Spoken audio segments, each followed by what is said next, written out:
Bonjour, calcul d'une valeur dans la fonction partie entière. Alors, dans notre premier exemple, nous avons f de 3.1. 3.1 représente un x, donc dans la fonction, nous devons remplacer x par 3.1. Alors, nous allons obtenir moins 2 crochet moins 3.1 divisé par 3. Alors, si on effectue l'opération, moins 3.1 divisé par 3, nous obtenons moins 1,03 périodique.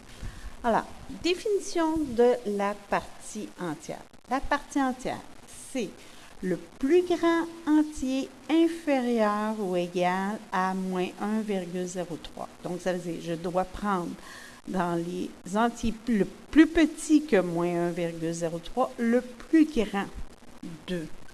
Alors, nous allons avoir le plus grand entier inférieur ou égal à moins 1,03 va être moins 2. Alors, nous pouvons de façon intuitive penser que le plus grand entier inférieur à moins 1,03 sera l'entier à gauche de moins 1,03. Donc, nous avons moins 2 fois moins 2 maintenant, tout simplement, à calculer la valeur 4 correspondante.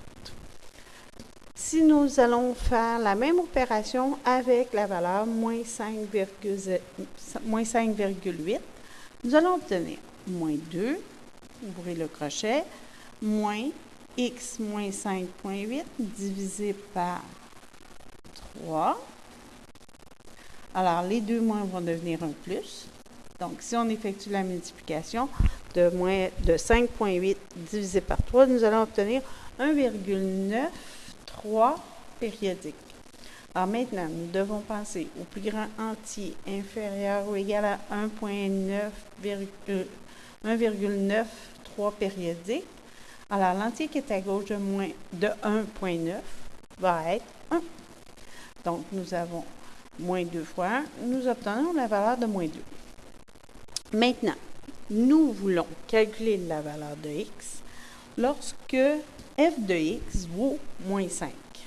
Alors, nous avons la réponse moins 5.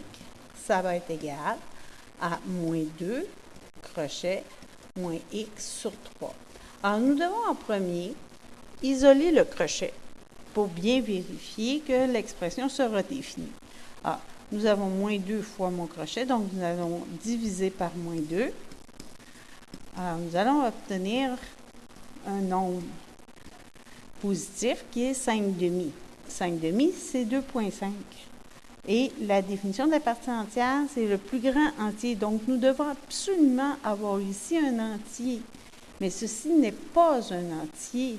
Donc, ça veut dire qu'il est impossible de trouver une valeur de x qui satisfait f de x égale moins 5.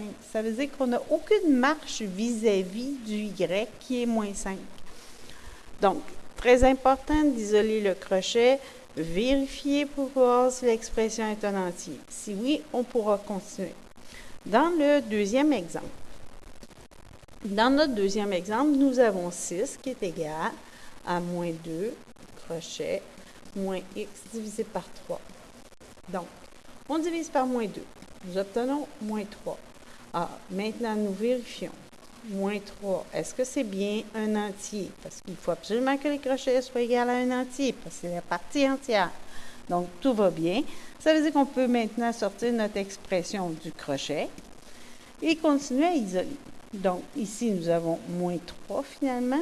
Qu'on envoie de l'autre côté, ça va devenir une multiplication de moins 3 fois moins 3. On va obtenir la valeur de x. X vaut 9.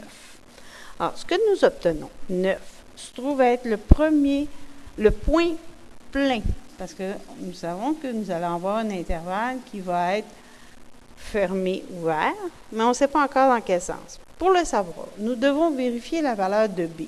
b vaut moins 1 tiers. Donc, ce que ça implique que b vaut moins 1 tiers, ça veut dire que nous sommes en présence d'un intervalle ouvert, fermé. La longueur de la marche, toujours l'inverse de moins 1 tiers. Donc, l'inverse sera de 3. Ça veut dire que nous avons un intervalle qui mesure 3 de long. OK? Donc, fermé, ouvert. Étant donné qu'on s'en va vers la gauche, ça veut dire que notre valeur de 3 sera soustraite à 9. Donc, nous avons maintenant nos x pour satisfaire à notre règle.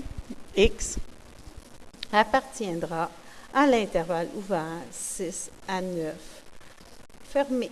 Donc, pour les x de 6 ouvert à 9 fermé, la valeur de f de x sera de 6. J'espère que ça vous a aidé un peu. Bonsoir.